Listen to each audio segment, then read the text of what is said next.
పెరుగుతున్న ధరలకు అనుగుణంగా కేంద్ర రాష్ట్ర ప్రభుత్వాలు నిర్మాణ రంగానికి ఉపయోగపడే ముడి సరుకు ధరలు తగ్గించి నిర్మాణ కార్మికులకు ఉపాధి కల్పించాలని సిఐటియు జిల్లా ఉపాధ్యక్షులు ఎండి సలీం, సిఐటియు జిల్లా సహాయ కార్యదర్శి దండంపల్లి సత్తయ్య కేంద్ర రాష్ట్ర ప్రభుత్వాలను డిమాండ్ చేశారు.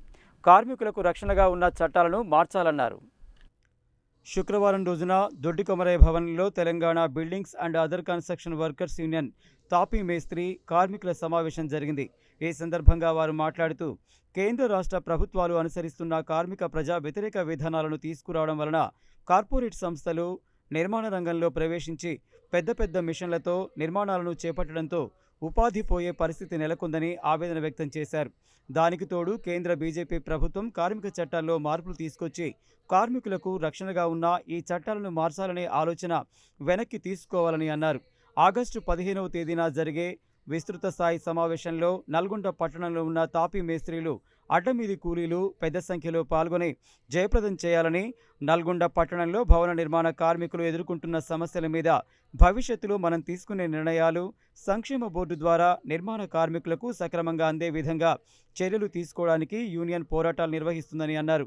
ఈ సమావేశంలో CITU town convener ఔట Ravinder, Telangana building and other construction worker federation పట్టణ అధ్యక్ష కార్యదర్శులు సలిబోజు సైదాచారి, అద్దంకి నరసింహ, తాపీ కార్మిక సంఘం అధ్యక్షులు సాగర్ల మల్లయ్య, పొన్నబోయిన లింగస్వామి, ఉంగరాల సైదులు, బొంగురోళ్ల అంజయ్య, ఎస్కే కమారుద్దీన్, ఐతరాజు రామచంద్రు, మల్లెపోయిన ఈశ్వర్, పెరుమాళ్ల వెంకన్న, పెసర్కాయల గోపాల్రెడ్డి, నాంపల్లి ముత్యాలు, గొల్లూరు పుల్లయ్య, శిరబోయిన ఎంకన్న, ఎలుక ప్రవీణ్ కుమార్, గొడగోటి జగన్, ఇత్తడి ఏసోబు, పామునుగుండ్ల రాజుగౌడ్ తదితరులు పాల్గొన్నారు.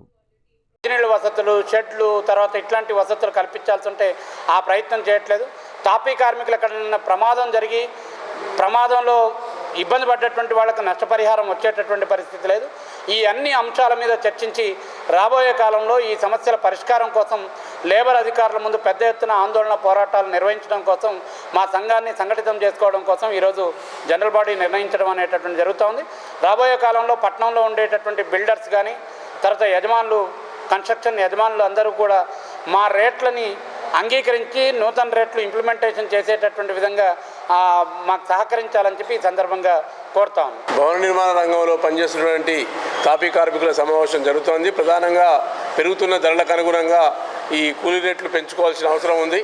ఈరోజు మార్కెట్లో అన్ని రకాల వస్తువులు ధరలు విపరీతంగా పెరుగుతున్న పరిస్థితి ఉంది. కాబట్టి ధరల పట్టిక అనేది ఒకటి నిర్ణయించుకోవాలని చెప్పి ఈరోజు సమావేశంలో నిర్ణయం చేయడం జరిగింది. దాంతోపాటు ప్రభుత్వం ఈ సంక్షేమ బోర్డు ద్వారా ఇచ్చే సౌకర్యాల విషయంలో 50 సంవత్సరాలు నిన్న వారికి 9,000 రూపాయల పెన్షన్ కూడా ఇవ్వాలని ఈ సందర్భంగా ప్రభుత్వాన్ని డిమాండ్ చేస్తున్నాం. అదేవిధంగా పనిలేని సందర్భాల్లో బిల్డింగ్ వర్కర్స్ సంబంధించినటువంటి సంక్షేమ బోర్డు ద్వారా హాజరు అడ్డాల దగ్గర పేరు నమోదు చేసుకొని పని లేని వారికి సగం కూలి కట్టించే విధానం ఆ బోర్డులో ఉంది. దాన్ని కూడా అమలు చేయడానికి ప్రభుత్వం చర్య తీసుకోవాలి. వెల్ఫేర్ బోర్డు ద్వారా అనేక మంది సుమారు మన జిల్లాలో సుమారు మొత్తం రాష్ట్ర వ్యాప్తంగా 15 లక్షల మంది కార్మికులు నమోదు చేసుకుంటే అందులో దాదాపు 11 లక్షల మంది కార్మికులు ఇప్పటివరకు రెన్యువల్ చేసుకున్న పరిస్థితి ఉన్నది.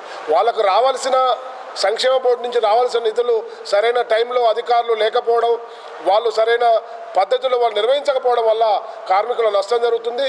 సంవత్సరాల తరబడి దరఖాస్తులు పెండింగ్ ఉన్న పరిస్థితి ఉంది. దీని మీద డీసీఎల్ గారు సంబంధించిన అధికారులు చర్య తీసుకొని వెంటనే వాళ్లకు రావాల్సిన రాయితీలు వెంటనే ఇవ్వాలని, ఆ స్కీముల్ని సమర్థవంతంగా పనిచేసే విధంగా అధికారులు పనిచేయాలని చెప్పేసి మేము సిఐటియుగా డిమాండ్ చేస్తున్నాం.